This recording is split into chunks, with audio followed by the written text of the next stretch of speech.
众将听令，日落之前必破此城。诸位将士，我们必须坚守到日落之前。若率先破城者，赏银100，晋升3级。贪生怕死，临阵脱逃者，斩！是。若日落仍不破城，全体将士皆军法处置。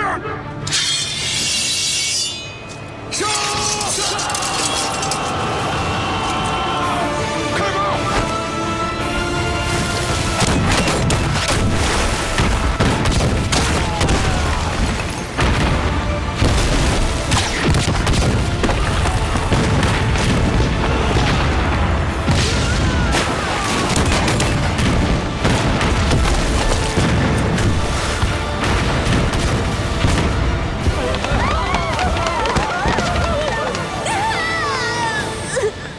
皇后，樊太医，靖王妃刚刚生了，是个小世子。皇后，靖王妃已经产子了，你再加把劲儿。朕的几个皇儿不是早夭，就是因为战乱流落民间。如果皇后生下的是位公主的话，那么你们也不必再等吴三桂破城了，就直接送朕上路吧。陛下，陛下，生了。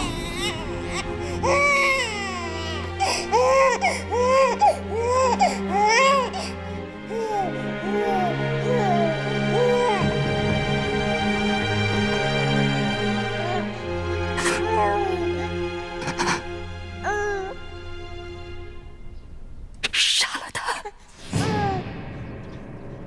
皇后，今天先生曾经说过，这孩子倘若是个公主，便是来传递亡国之音的妖孽。樊太医，陛下催老奴来问问，皇后生了没有啊？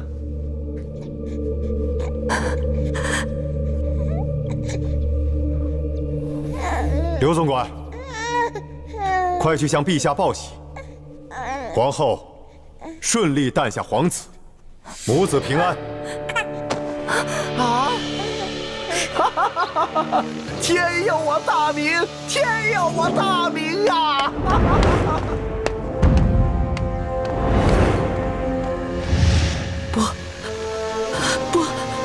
不行不行不行！靖王妃，为了大明的江山社稷，为了陛下，也为了您最爱的晋王，樊篱恳请王妃以大局为重啊！陛下，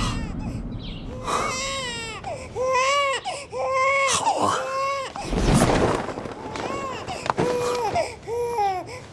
从今天起，这个孩子就是大明朝的太子了。恭喜陛下！陛下万岁万岁万万岁！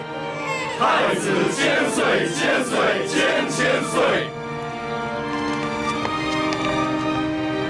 ！1年前，在紫禁城里的爱新觉罗福临也添了个儿子。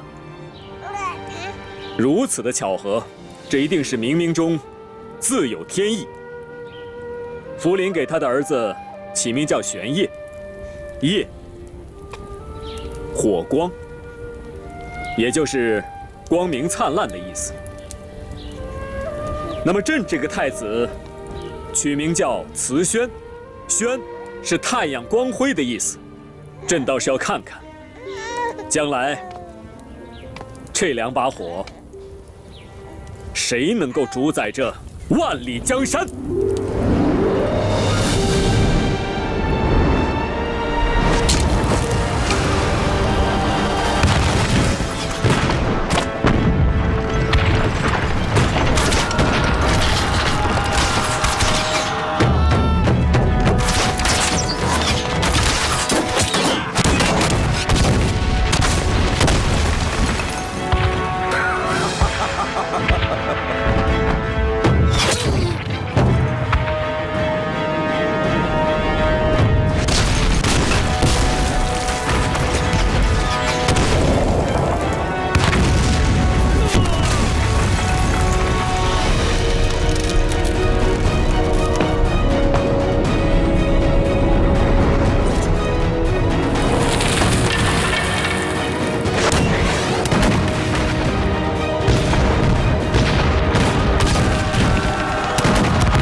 这是我家传之宝，是我这个做干娘的给小郡主的一点祝福吧。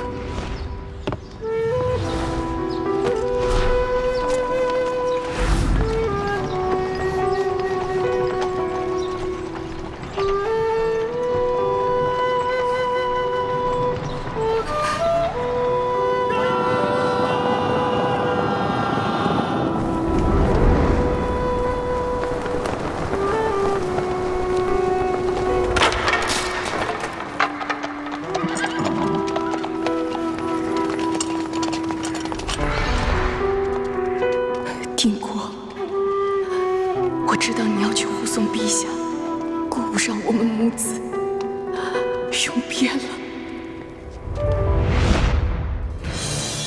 吴三桂，你这个乱臣贼子，你不得好死！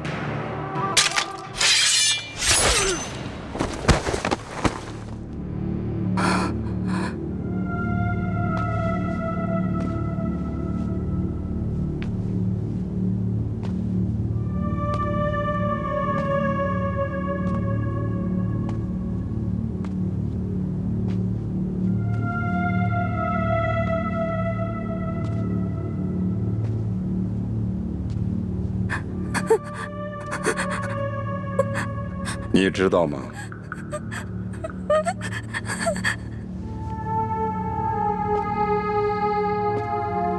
等等，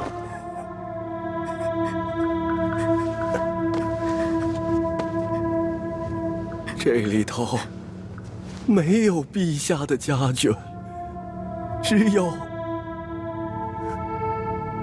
晋王的家眷。李定国的家眷，太好了！如今朱由榔全仗李定国护着，才能苟延残喘。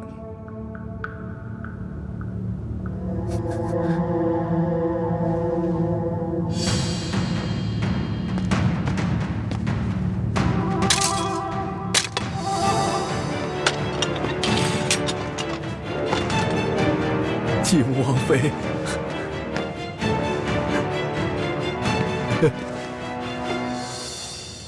王妃，我本不该出卖您，可是这些个宫人都是无辜的，我不能看他们白白的死去啊！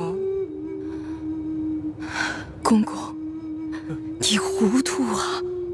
你知道吗？我怀里的婴儿，他其实是……抱着的婴儿是谁？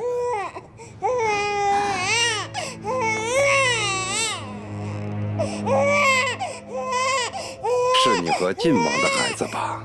是。可是她只是个女儿。女儿好啊！李定国已经有了2个儿子了，现在又有了1个女儿，儿女双全，好福气呀！本王历来最讲信义，来人，赏。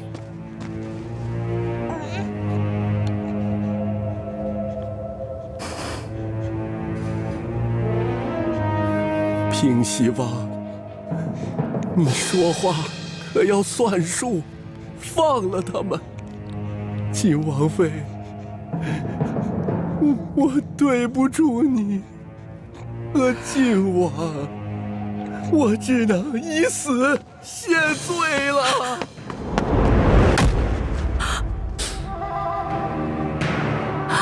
公公。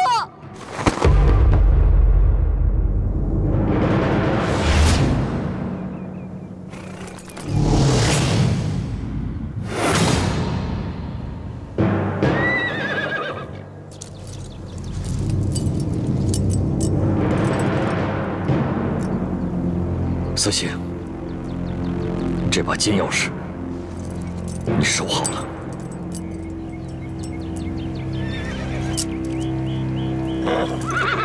你先带领1半的人马，保护陛下跟皇后马上离开，我来殿后。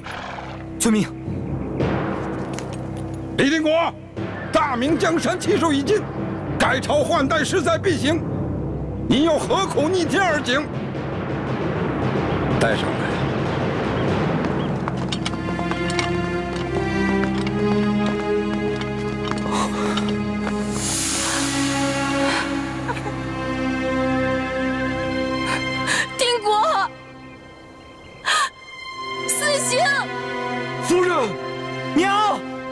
李定国，只要你交出朱由榔，本王立刻将你的妻子和孩子毫发无损地送到你身边，还要上书大清皇帝，封你为王。李定国，你不会这么绝情吧？你们可是结发夫妻。别忘了，还有你刚刚出世的女儿呢。慈禧，快走！爹，可是走啊！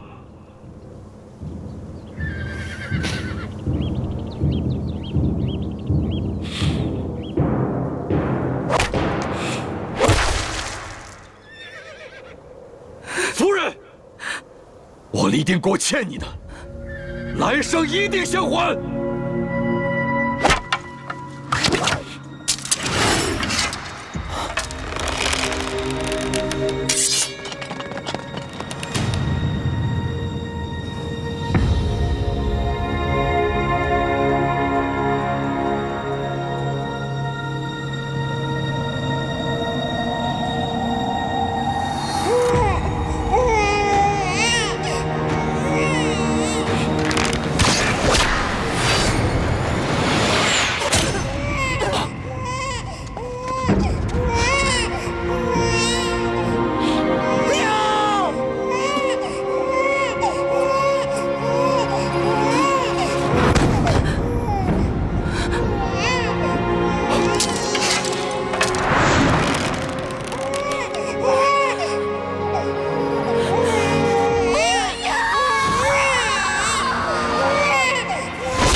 居然杀了你结发20年的妻子和刚出生的女儿！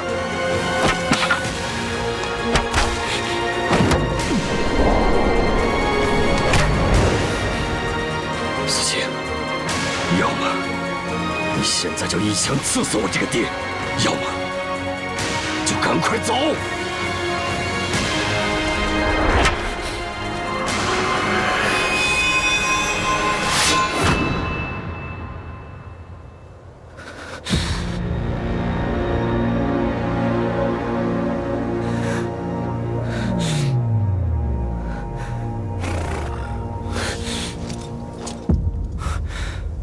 父亲，儿子不敢弑父，从今往后，你不再是我爹。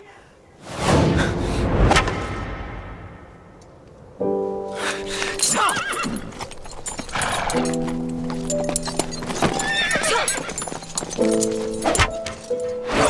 迎战！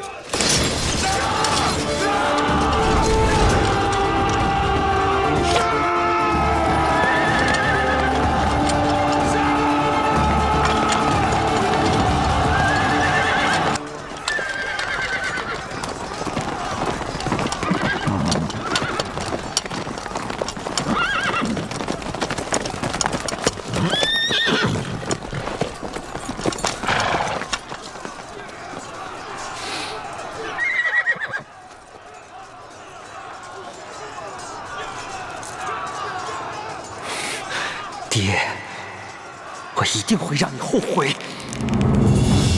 李定国一世英雄，可惜不识时务啊！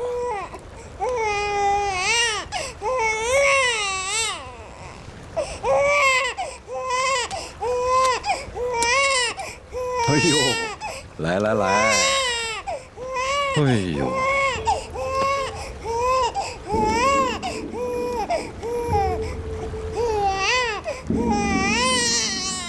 嗯，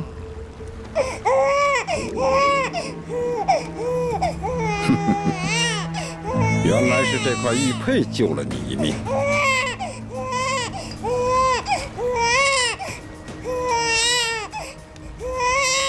你父王斩杀我数员上将，现在我就用你来祭奠他们的亡灵。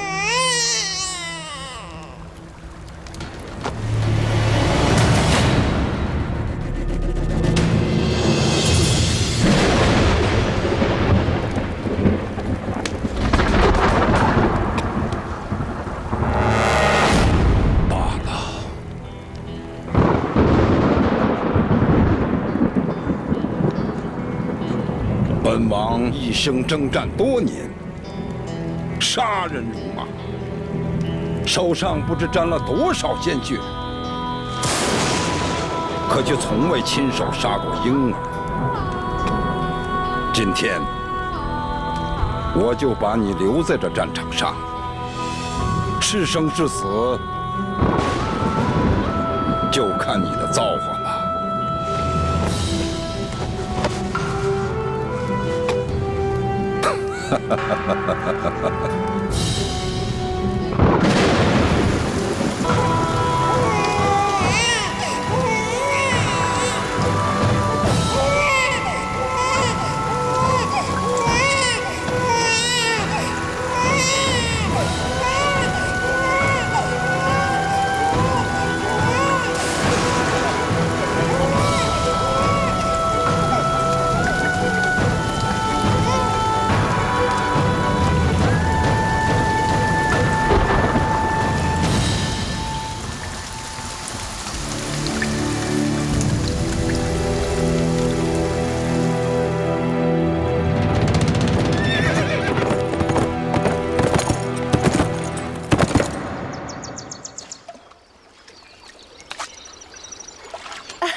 相公，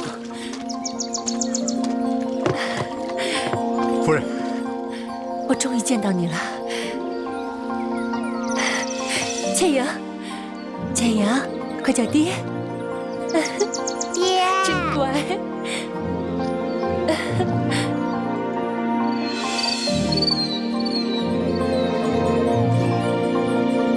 这就是明珠谷了。早在多尔衮率清军入关之前，崇祯皇帝就预感到大明江山不保，于是他未雨绸缪，设置了3处秘密基地，为的就是将来有朝一日能光复大明。这其中一处，便是明珠谷。许多不肯归顺大清的高人骑士，全都隐居在此。果然是一处世外桃源。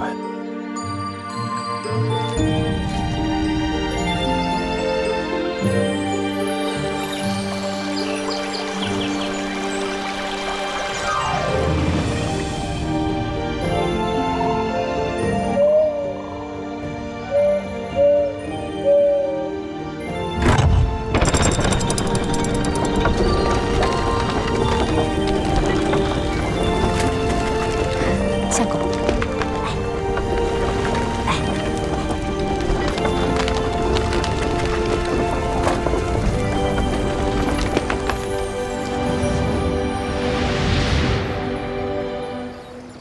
久闻樊先生大名，为辅佐永历帝与妻女分离，现在总算是一家团聚了。请。相公，这些都是咱们大明最后的精英，待入谷之后，我再一一为你详细介绍。哎，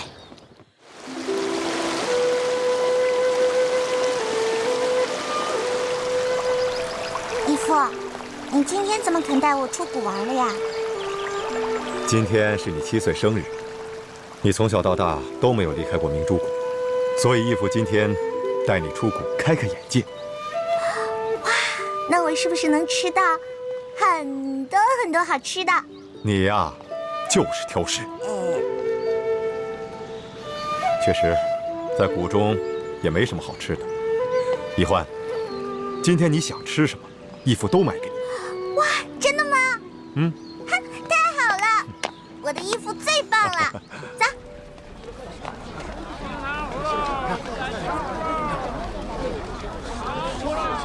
好，请问，到底发生什么事了？平西王呀，贴了告示，说是今日53刻，要当众绞死前朝最后一个皇帝朱由榔。朱由榔，不是逃到缅甸去了吗？缅甸王哪里敢得罪大清的皇帝和吴三桂啊？最后还是把他和他那些文武百官都送给了吴三桂。这要是遇到了改朝换代，这皇帝的命比我们这些老百姓还惨啊！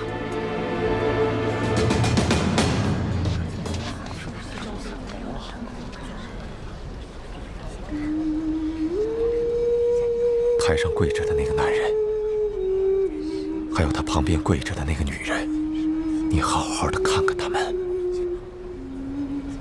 记住他们的样子，永远都不要忘记。他们是谁啊？我为什么要记住他们的样子，永远不忘？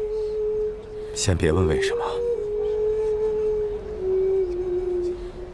听义父说，好好看看他们。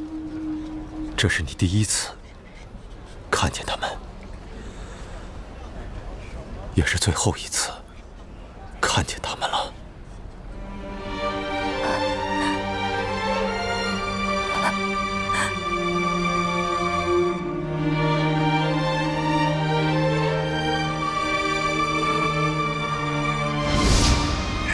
看这孩子这么爱笑，要不朕就给他起名叫做叶欢。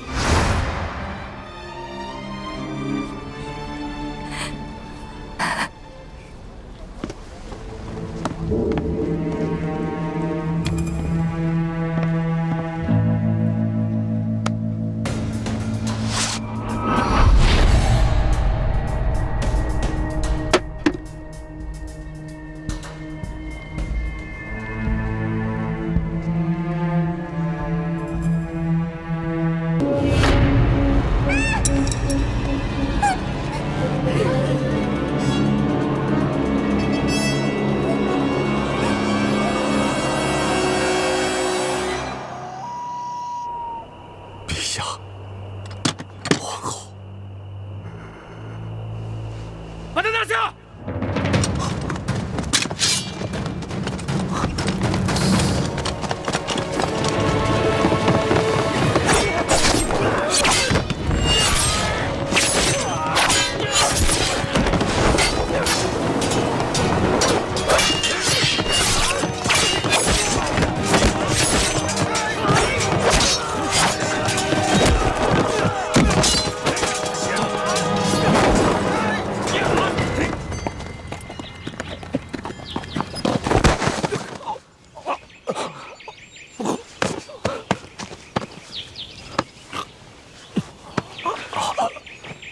范神医，你没事吧？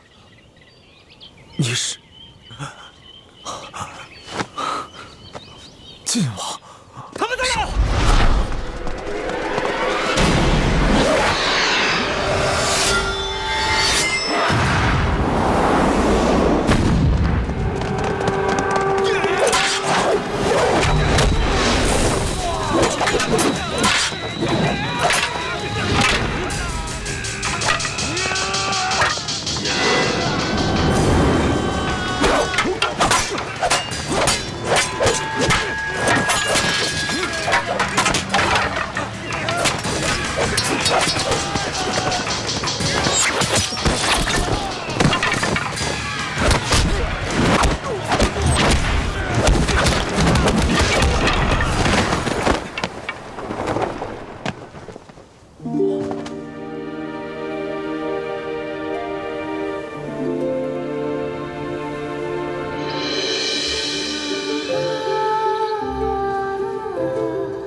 太子，平身，谢太子。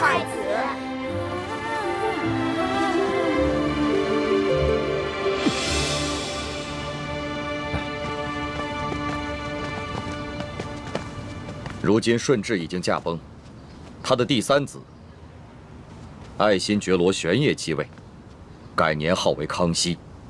康熙只不过是一个8岁小儿，朝政实际都掌握在4位辅政大臣手中。这4位辅政大臣，他们分势而立，互相内斗，而吴三桂又与他们分庭抗礼，所以，我们将来还是有机会能够找到复国的契机的。希望各位都不要气馁。那我就宣布一个先帝遗诏，为太子跟我女儿奕欢定亲。以后我大明皇室的血脉，就要靠他们来延续了。奕欢，你过来。义父不是跟你说过，剑王才是你的亲生父亲。听话，过去你亲生父亲那边。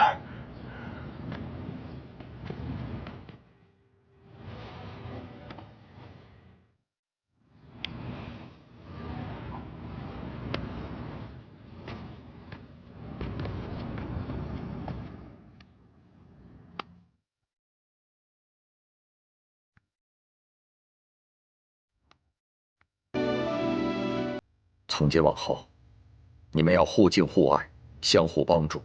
以后光复我大明，就要靠你们了。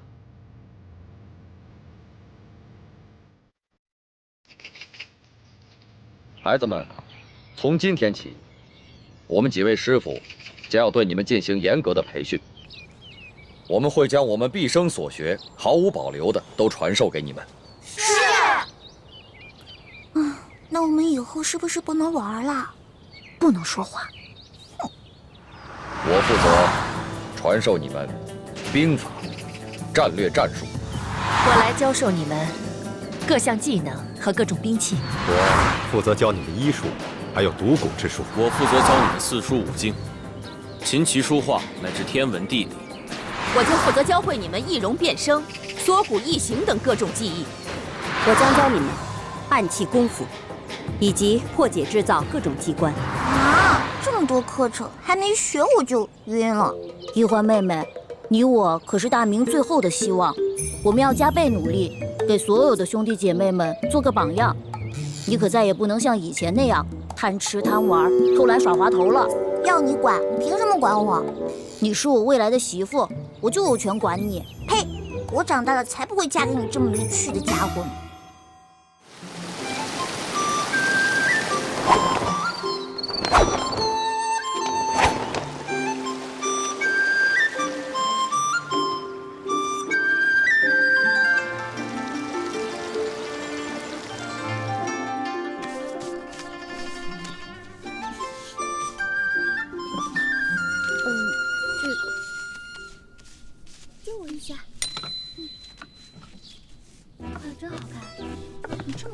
吴师傅，这是我做的。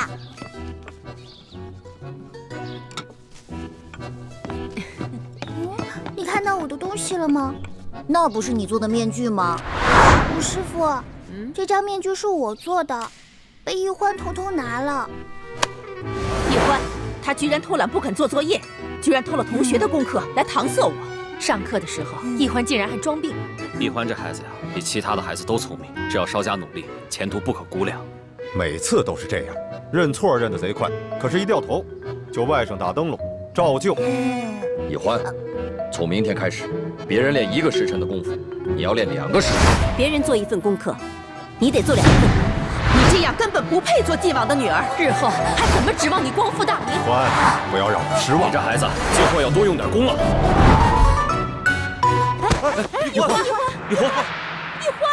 奕欢，花儿的病有起色吗？花儿这孩子，打从刚出生就掉落在了地上，又在雨水里浸泡了1天，所以才落下了头疼的印记。我已经想尽了办法，只能延缓他的痛苦，却不能根治。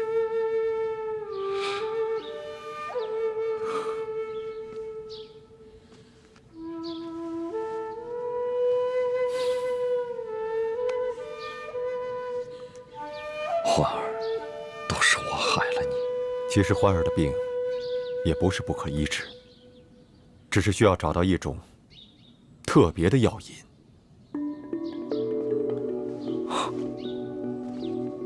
什么药引？我师父说过，世间的疑难杂症都是与个人命中注定的劫数有关。要破此劫数，必须要有贵人的助力。如果能有龙珠来做药引，也许能治好欢儿头疼的隐疾。龙珠？对，龙珠。龙珠就是皇帝的眼泪。我曾经听民间的说书人说过杨家将的故事。相传当年杨六郎因病不能出征，需要龙须凤发才能医治。这龙须就是宋皇的胡子，这凤发就是辽国萧太后的头发。后来孟良交赞想尽办法弄到了萧太后的头发，治好了杨六郎的病。可是现在大明已经亡国，在复国之前，太子也不能算是真龙天子。难道只有爱新觉罗玄烨的眼泪才能称得上龙珠？可古往今来，又有哪一个皇帝肯轻易落泪？就算有龙珠，我们又怎么能够得到来治欢儿的病呢？义父，诸位师长，你们不必忧心，我将来一定光复大明，登上皇位。欢妹若需要龙珠，我管够。太子有此志向，实乃我大明之幸啊！其实龙珠治病之说，不过是医家玄学的奇谈怪论，不必当真。你们接着练，1个时辰之后才可以休息。二师傅，为什么小师妹就不用练？易欢身体不好，剑王说了，除了轻功暗器、独骨易容这些自保之术之外，他想练多少便练多少。你们接着练吧。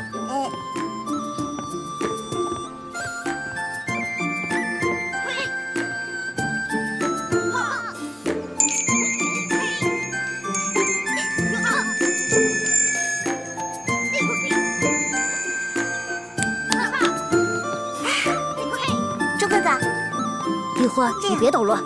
雪姐姐，把你的手往前伸一点。姐姐你好棒啊！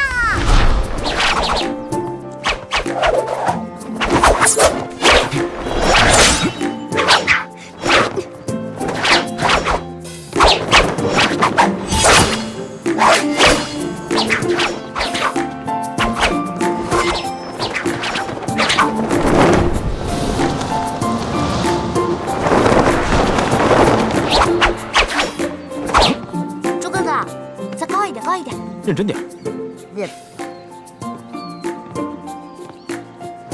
哎，樊姐姐这样不错，非常标准。干嘛呀，叶哥哥？你想刺死我啊？我跟你说话呢。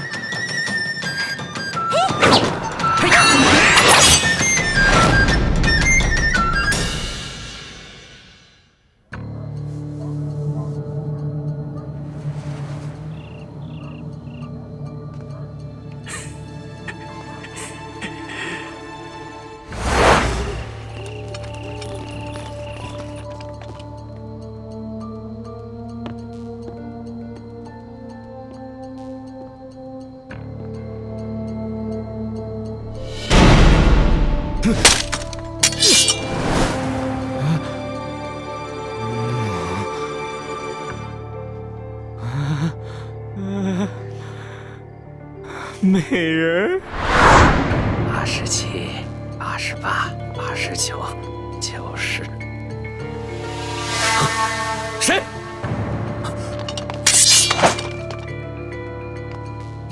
知府大人，我等你很久了。我这银库有9道机关，你是怎么进来的？你这9道机关在我眼中简直犹如儿戏。至于我是谁，这不重要。重要的是，你的银库当中放了这么多朝廷调拨的河堤工程款，你却贪污克扣，不肯发给那些累死累活的民夫。这牛头山的山匪一定是怕了咱们啊！这山寨都不要了，都逃跑了。可我总觉得心里不踏实，会不会他们跟咱们玩空城计啊？哎，报告将军，粮草库失火。什么？粮草库有重兵把守，怎么会失火？小的也不知道，火势太大，咱们根本控制不住，请将军速速回营增援。走，撤，撤，撤，撤！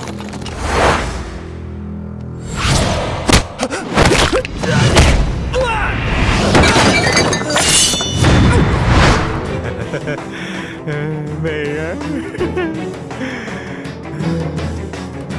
把最新的军事装备图册交给我吧。好，好，没问题。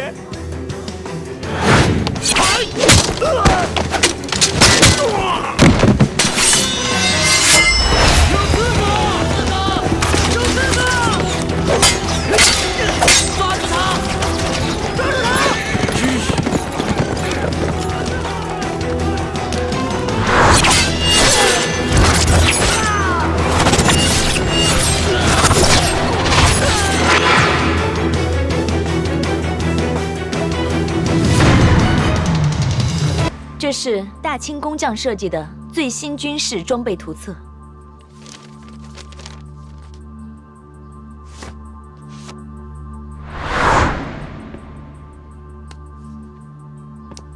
清军包围了牛头寨，牛寨主飞鸽传书求救，这是牛寨主赠送给咱们明珠谷的信物。牛寨主说了，从此以后愿听从我们明珠谷的号令。好了。现在到你这个大师兄了。诸位师傅，徒儿身为大师兄，理应给师弟师妹们做好表率，所以这次特意完成了2份作业。哦，这第1份便是诛杀川南恶霸南霸天。第2呢？这第2份作业便是惩罚同州知府徐国庆。义父，这徐国庆虽然克扣了朝廷的工程款，但罪不至死。更何况，他还有9旬祖母跟7旬老母在堂，所以，我只是逼他发放了克扣的工程款，砍下了一只左手，以示惩戒。很好，太子处置的十分得当。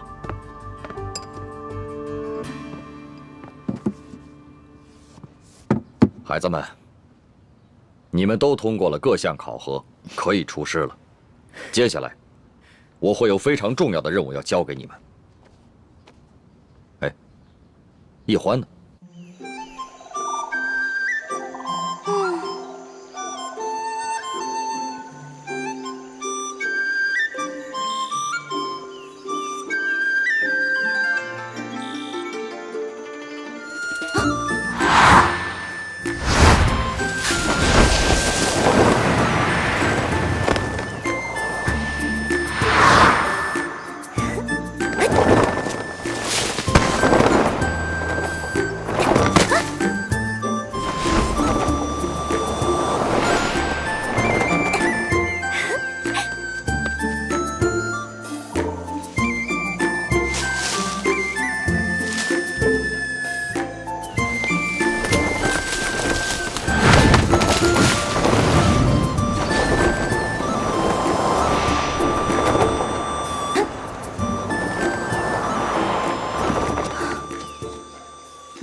这是哪儿啊？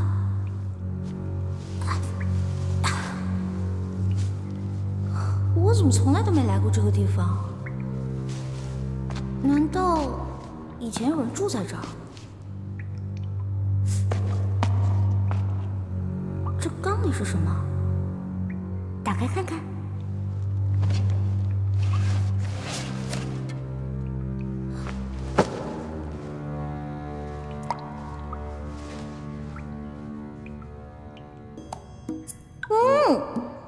原来是野山葡萄酒啊！这还有野山葡萄酒呢。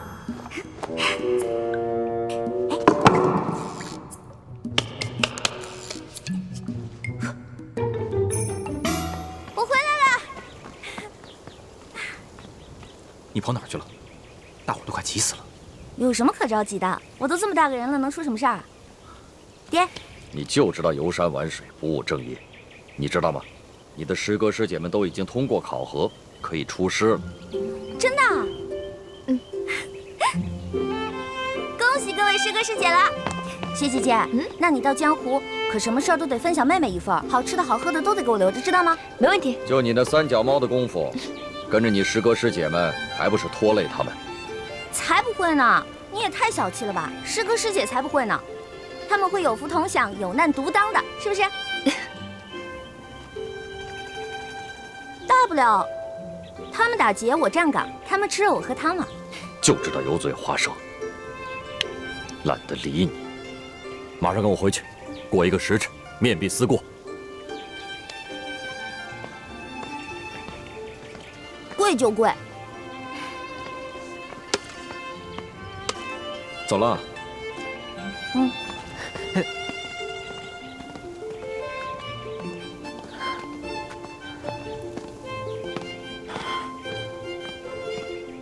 你又去山上玩了？你不知道山上有野兽出没吗？很危险的。哎呀，你怎么跟我爹似的？哎，不过我在山上发现一个特别好玩的地方。你呀，就知道玩。什么好玩的地方？也不知道是谁在那个山洞里啊，放了一大缸葡萄酒。真的？不许再去了。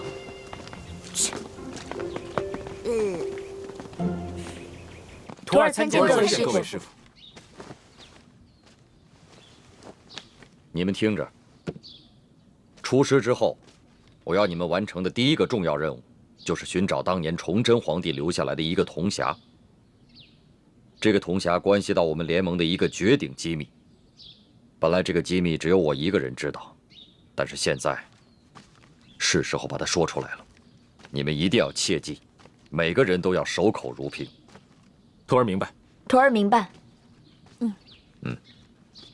当年崇祯皇帝自尽前几年，他就预感到大事不妙，所以提前做了准备。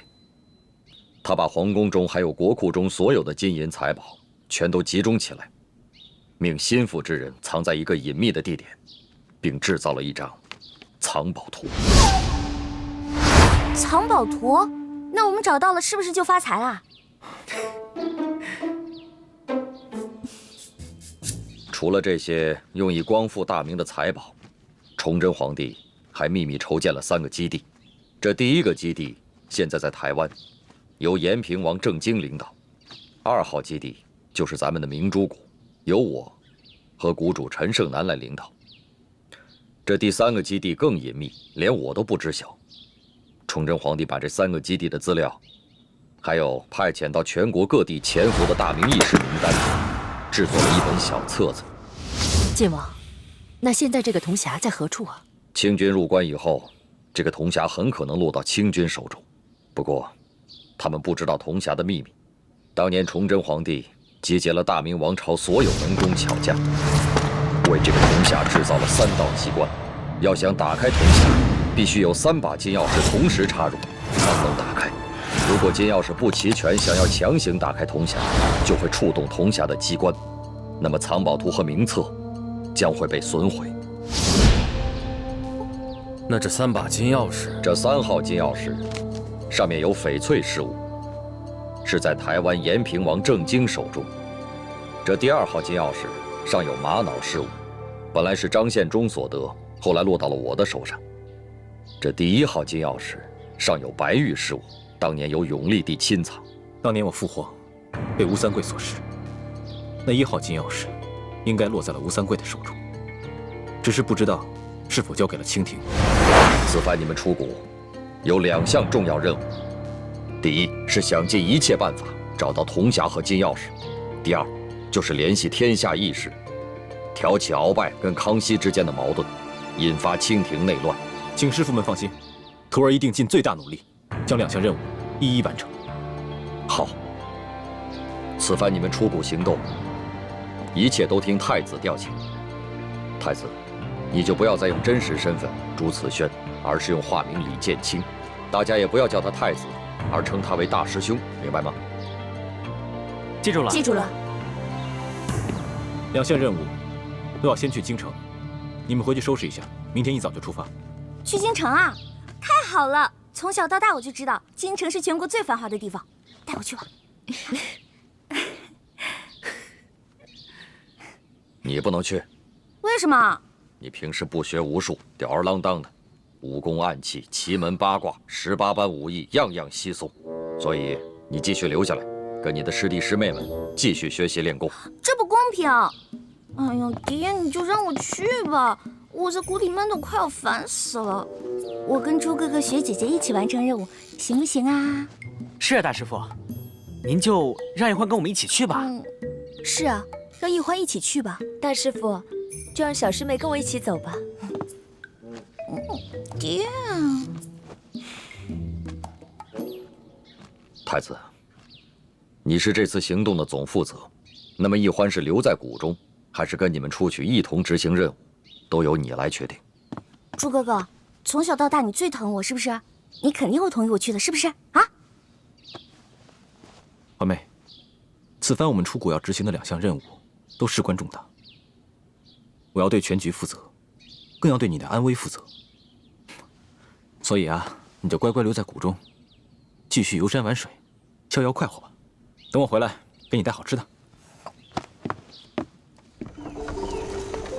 爹及诸位师傅在上，易欢历来胸无大志，唯愿吃遍天下美食，穿遍天下美衣，还有找齐珍贵药材，配出冰肌血肤养颜膏，治好倩影姐姐的脸。还望诸位师长原谅易欢违禁出谷，待实现3大愿望之后，易欢再回谷，负荆请罪。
常常夸耀这个机关有多难多难，还不是被我2、3下就搞定了？李易欢，你真是个天才！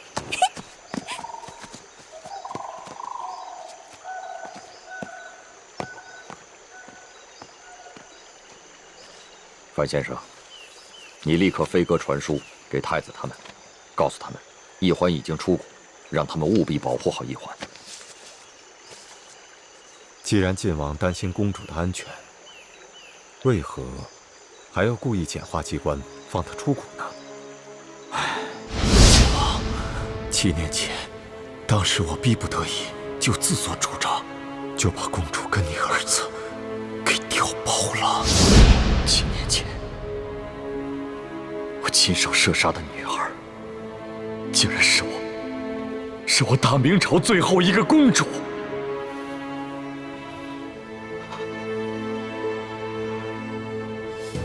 我立定过，罪孽深重啊！不，公主尚在人间。当年你那一箭，刚好射中皇后送给公主的玉佩上，所以公主毫发无伤。这些年，我一直带着她隐居在明珠谷。现在远在台湾的太子，对我们大明的志士们来说，是极大的鼓舞。如果让他们知道，大明皇室只剩下一个公主，恐怕他们就没有复国的斗志了。如今世上，知道太子是你亲生儿子，易欢才是大明最后一个公主的人，就只有你我2人了。我知道了，我马上传信给延平王，让他把太子送回来。就说先帝留下遗诏，让太子跟我女儿易欢定亲，这样他们所生的子女也算是大明皇室血脉，我们也算对得起先帝了。好，这安排甚好。易欢是先帝留下的唯一血脉，只可惜他生性懒惰，又贪图享乐。若一味保护，不让他历练，先帝在九泉之下，也不会瞑目的。晋王真是用心良苦，但愿他此次京城之行能有所长进。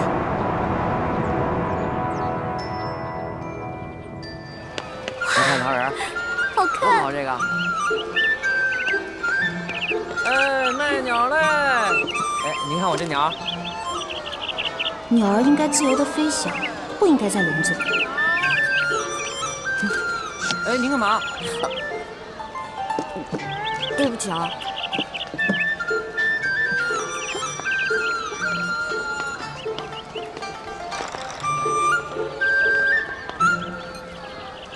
师傅们都说清庭无道，民不聊生。可为什么京城又如此繁华呢？难道是师傅们久未出国，已经不知道这个世界变了？让开，让开，让开，让开，让！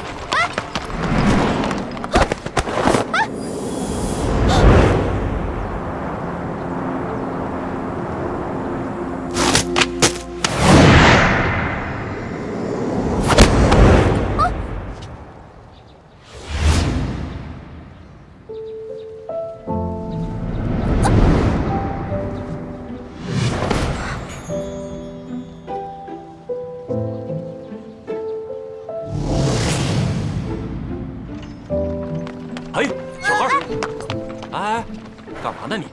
啊？对不起啊。不妨事。是，少爷。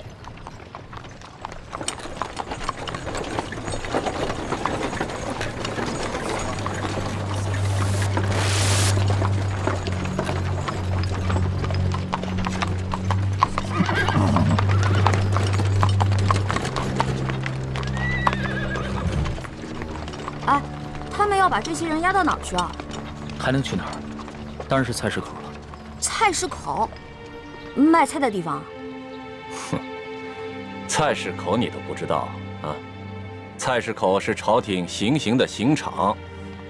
那他们犯了什么罪啊？那车上还有婴儿呢，也要被砍头啊？哎，他们可是前明的余孽，口口声声要光复大明，这都是特等的大罪，是要诛九族的。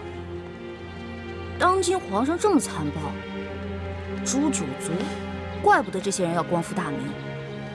我说臭小子，你胡说什么呢？啊，你信不信我？哎，这位小兄弟，不过随便说说，不妨事。是。小兄弟，听你的口音，不像是京城人吧？第一次来。来京探亲访友的？算是吧。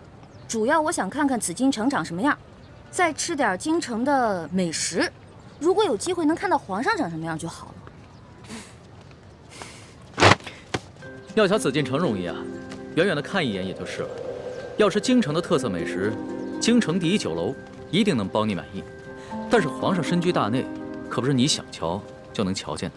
瞧不见就算了呗，我也只是好奇而已。哎，你们说那暴君是不是长得青面獠牙，极其恐怖啊？你胡说什么呢？啊，你又没见过皇上，凭什么说皇上长得青面獠牙？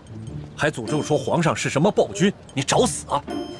本来就是，我虽然没看见过皇上，可他动不动就株连九族，连生下的婴儿都不放过，不是暴君是什么呀？你要再敢胡说，我就把你……可我听说，当今圣上年少，虽然早已亲政，可朝政依然把持在辅政大臣鳌拜的手中。当今圣上年少，虽然早已亲政，可朝政依然把持在辅政大臣鳌拜的手中。你说的暴政，可不关康熙皇帝的事儿啊。你说的这些啊，我都听不懂，但我只知道，皇上贵为天子，就要为老百姓负责，既已亲政，还让鳌拜为所欲为。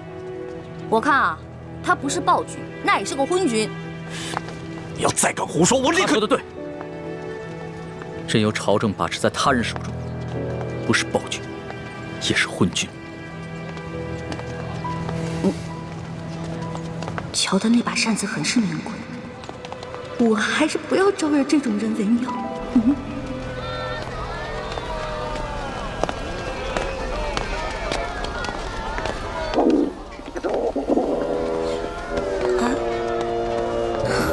好了好了，我知道你饿了，要不然先把你填饱了，再去找猪哥哥他们。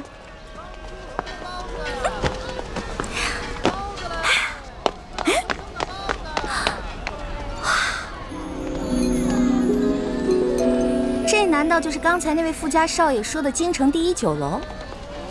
那全京城最好吃的东西，肯定就在里面了。您慢走。哎呦，客官，您里边请。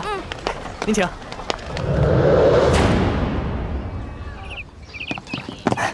客官。来，客官，您坐这儿。我要坐那儿。哎，我要看着京城最好的风景。就这样。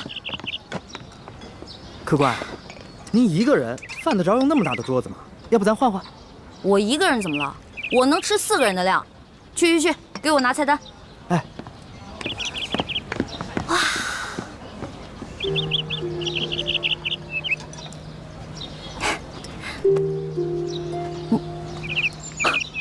好巧，又见面了。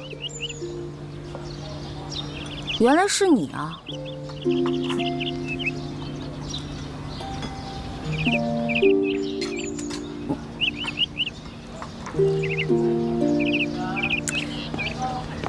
哎，这位大哥，你干嘛总盯着我看啊？我脸上长花了。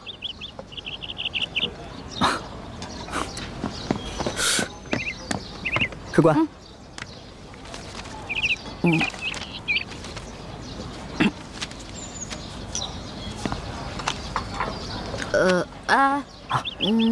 他桌子上的菜给我来一模一样的。客官，那桌还有客人没来，您点那么多，一个人吃得完吗？哎，你管那么多干嘛呀？我让你去给我做，你就赶紧做。哎，等一下，再给我来一壶好酒，我要你们酒楼里最好的酒。好嘞。去吧。哎呀，京城的鸟啊，走你！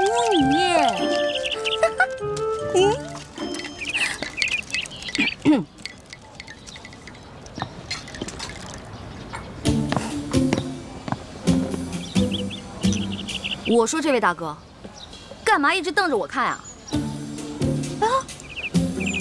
还瞪我是吧？行，今天你瞪我，那我就瞪你，看谁瞪得过谁。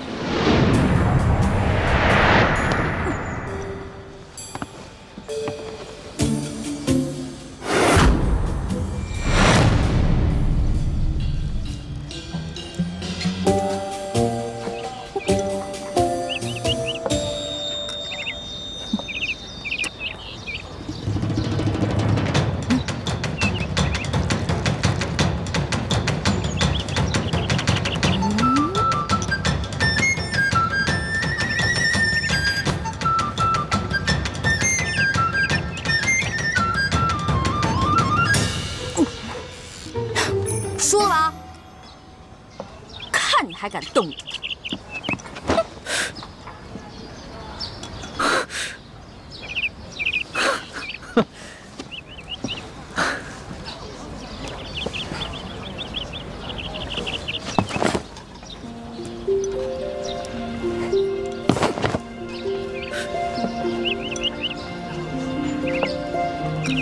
无赖！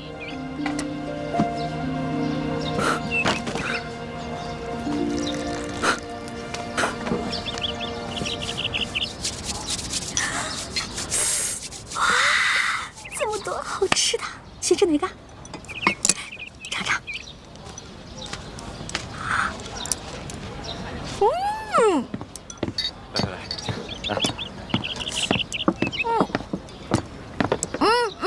不太够。啥？听说你们京城最好吃的是烤鸭，对吧？去，给我拿一只。客官，您点的这桌菜，足够4、5个壮汉吃了。烤鸭你吃得完吗？什么意思啊？怕我吃不起是不是？我有的是钱。去，给我挑只肥的啊！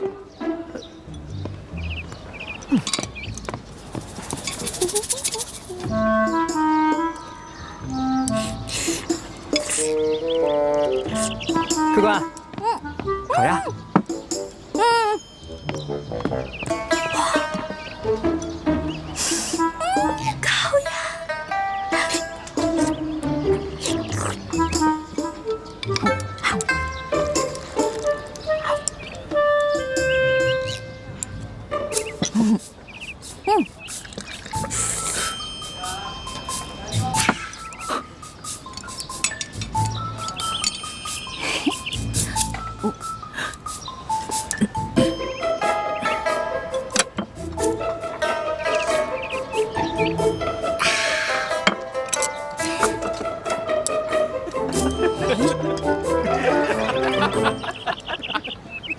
你看他那吃相，没见过这吃相。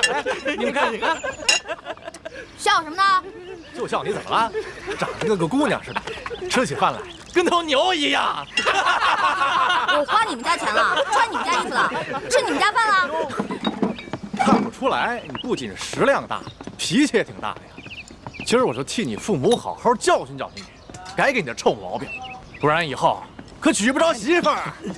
想教训我，小爷请你们吃鸭肉。不。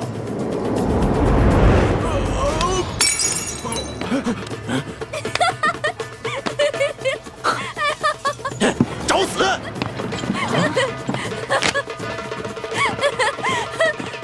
哎，党横是吧？哎，各位，来这京城第一酒楼都是寻开心的，兄台何必跟这位小兄弟过不去呢？你是谁呀？要你多管闲事儿？在下龙三，小二来了。怎么了，几位爷？这样，你给这位客官加几个好菜，再加一壶好酒，都记在我账上。在下替这位小兄弟向你赔个不是。哎，来，几位爷消消气儿，这边请。小二，这些银子够不够？够，用不了这么多。剩下的都赏你了。好，谢谢爷。果然是个富家公子，哼，有钱了不起啊！别以为你替我道歉，我就会感激你。嚯！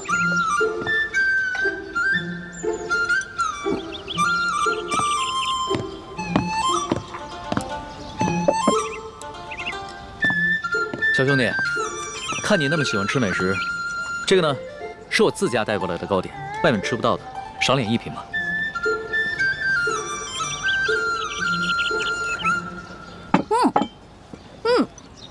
这个真好吃，你们家厨子可真厉害。哎，你那个大个子跟班呢？啊，我让他出去办事了。可惜我吃的太多了，这也吃不下了。小二，哎，来了，你帮我把这些全都包上，我要带回去。好，那请先结下账。哦。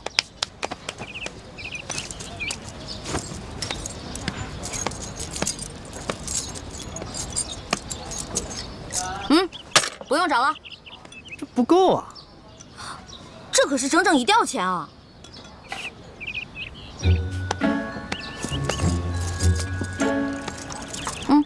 拿去。这还差得远呢。这回够了吧？只够个零头。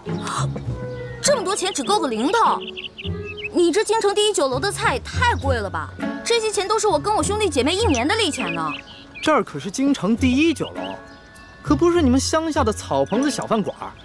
你看看咱这桌布，再看看咱们店的陈设，啊！我跟你说，除了皇宫敢用黄色，普天之下没人敢用黄色，唯独本店。为什么？因为本店是先皇特许。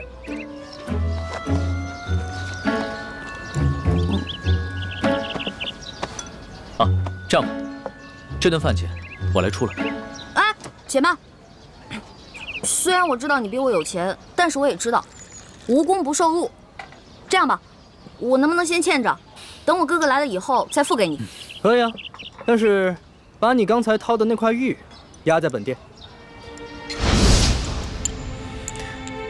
带着这块玉赶回客栈，晚上会有别的叔叔接你回明珠谷。义父，你要去哪儿啊？我要跟你在一起。义父